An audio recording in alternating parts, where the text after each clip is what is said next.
Along the path of recovery from pornography and undesirable sexual behaviors, all addicts, with no exception, will experience something called relapses, or falling back to their compulsive habits. Although they have done what they can to remain sober, yet they slip and repeated the activity. And so, in order for you to beat up this monster called porn addiction and live a life that you've always wanted, you will have to identify these triggers or these situations that could lead you to the repetition of that cycle and avoid them altogether.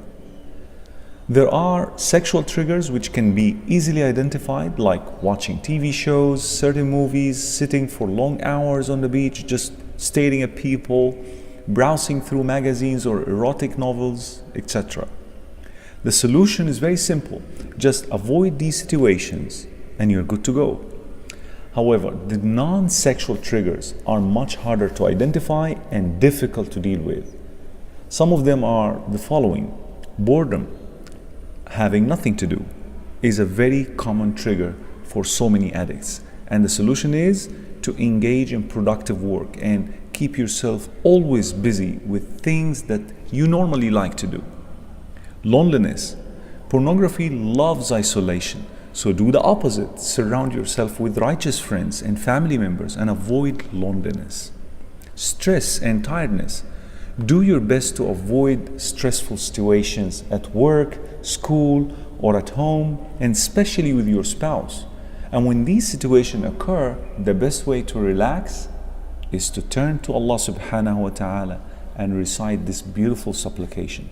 Allahumma inni abduka, ibnu abdika, ابن أمتك ناصيتي بيدك ماض في حكمك عدل في قضاؤك أسألك بكل اسم هو لك سميت به نفسك أو أنزلته في كتابك أو علمته أحدا من خلقك أو استأثرت به في علم الغيب عندك أن تجعل القرآن ربيع قلبي ونور صدري وجلاء حزني وذهاب همي.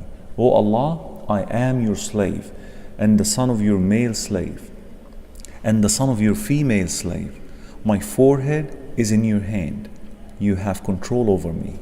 Your judgment upon me is assured, and your decree concerning me is just. I ask you by every name that you have named yourself with, revealed it in your book, taught any of your creation, or kept it unto yourself in the knowledge of the unseen that is with you, to make the Quran the spring of my heart, and the light of my chest, and the banisher of my sadness, and the reliever of my distress. And when you get tired, the best thing to do is to shut your internet devices, darken your room, and just sleep.